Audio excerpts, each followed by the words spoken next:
ఆంధ్రప్రదేశ్ రాజకీయాల్లో ఆసక్తికర పరిణామాలు సాగుతున్నాయి. రెడ్ బుక్ కక్ష సాధింపు మరింత విస్తృతమయ్యింది అని విపక్షం మాట్లాడేందుకు అవకాశం ఇచ్చేలా కనిపిస్తుంది.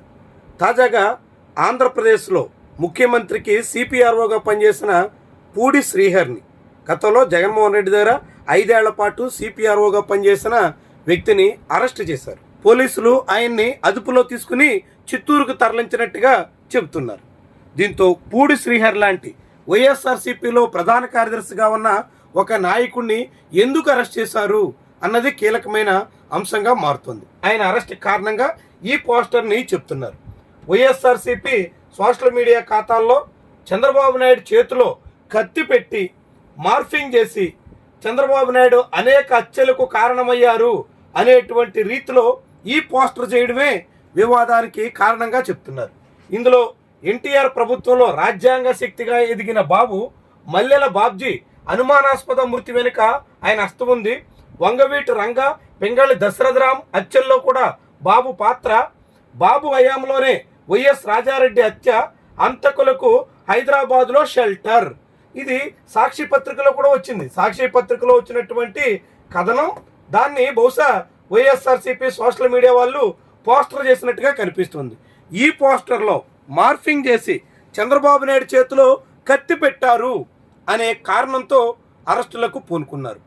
ఈ కేసులోనే ఇప్పటికే రాప్తాడ్లో వైఎస్ఆర్సీపీ సోషల్ మీడియా విభాగం కార్యకర్తని అరెస్ట్ చేసి ఆయన తర్వాత పూడి శ్రీహరిని అరెస్ట్ చేసినట్టుగా చెప్తున్నారు. మరి నిజంగా చంద్రబాబు నాయుడు చేతిలో కత్తి పెట్టారు అనేటువంటి ఒక పోస్టర్కే అరెస్ట్ చేసేటంత వరకు వెళితే, అది కూడా జర్నలిస్ట్ని. గతంలో సాక్షిలో ఆయన ఇన్పుట్ ఎడిటర్గా పనిచేశారు. అంతకుముందు ఈనాడు సంస్థలో వివిధ బాధ్యతలు నిర్వహించారు. అలాంటి ఒక సీనియర్ జర్నలిస్ట్ని వైఎస్ఆర్సీపీలో ఇప్పుడు పనిచేస్తుండగా అరెస్ట్ చేసినటువంటి నేపథ్యంలో మరి వీటిని ఏమంటారు? ఇది తెలుగుదేశం పార్టీ వాళ్ళ మీద రాష్ట్రంపై విద్వేషంతో విధ్వంసం, అరాచకం, ప్రశ్నిస్తే దాడులు, అడ్డొస్తే అంతమొందించడం వైసీపీ విధానంగా చేసుకున్నారు గొడ్డలి పార్టీ అధినేత జగన్ అంటూ గొడ్డల మీద వైఎస్ఆర్సీపీ సింబల్ వేశారు. జగన్మోహన్ రెడ్డి చేతిలో గొడ్డలు పెట్టారు. మరి చంద్రబాబు చేతిలో కత్తి పెడితే ఇది నేరం అయితే, ఇది శిక్షార్హం అయితే, మరి జగన్మోహన్ రెడ్డి చేతిలో గొడ్డలు పెట్టినటువంటిది శిక్షకు అర్హత లేదా? ఇది శిక్షకు తగదా? దీని మీద కేసు పెట్టడం వీలు కాదా? వైఎస్ఆర్సీపీ మీడియా విభాగానికి ప్రధాన కార్యదర్శిగా ఉన్న పూడి శ్రీహరిని అరెస్ట్ చేసినటువంటి పోలీసులు తెలుగుదేశం పార్టీ సీఎం దగ్గర సిపిఆర్ఓగా పనిచేస్తున్న వ్యక్తిని అరెస్ట్ చేస్తారా? కాకుంటే ఇక్కడ సోషల్ మీడియా విభాగానికి నాయకత్వం వహిస్తున్నటువంటి వాళ్ళని అరెస్ట్ చేస్తారా?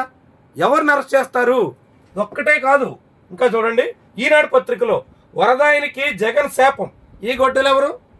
ఈనాడు పత్రికలోనే ఏకంగా ఇచ్చోడు తెలుగుదేశం పార్టీ కుటుంబం, సమాజం అనే పచ్చని చెట్టును స్వార్థ బుద్ధితో కొమ్మలు రెమ్మలు నరికి మోడు చేయడం జగనైజం. వైఎస్ ఫ్యామిలీ ట్రీని ఆయన నరికేశాడు అన్నట్టుగా జగన్మోహన్ రెడ్డి చేతిలో గొడ్డలు పెట్టారు, కత్తులు, అన్ని రకాల మారణాయుధాలు ఆయన దగ్గర ఒక పెట్లో ఉన్నట్టుగా ఒక పోస్ట్ కూడా చేశారు. మరి దీనికి ఎవరు బాధ్యత వహిస్తారు? నేరం అయితే అందరిది నేరమే. వైఎస్ఆర్సీపీ వాళ్ళు ముఖ్యమంత్రి చేతిలో కత్తి పెట్టినట్టుగా చిత్రీకరించడం తప్పు. అలాంటి మార్ఫింగ్ పోస్టులు చేయడం ఎట్టి పరిస్థితుల్లోనూ తగదు. అందుకు తగ్గట్టుగా చర్యలు ఉండాలి. దానికి కేసులు పెట్టి అరెస్ట్ చేసి చర్యలు తీసుకోవాలి తప్ప ఉన్న పళంగా హఠాత్తుగా ఎత్తుకుపోయి ఏదో దోపిడీ దొంగలను, మరొక హంతకులను శిక్షించినట్టుగా హుటాహుటిన తరలించేసేటంత నేరమా అనేటువంటి ప్రశ్న ఉదయిస్తుంది.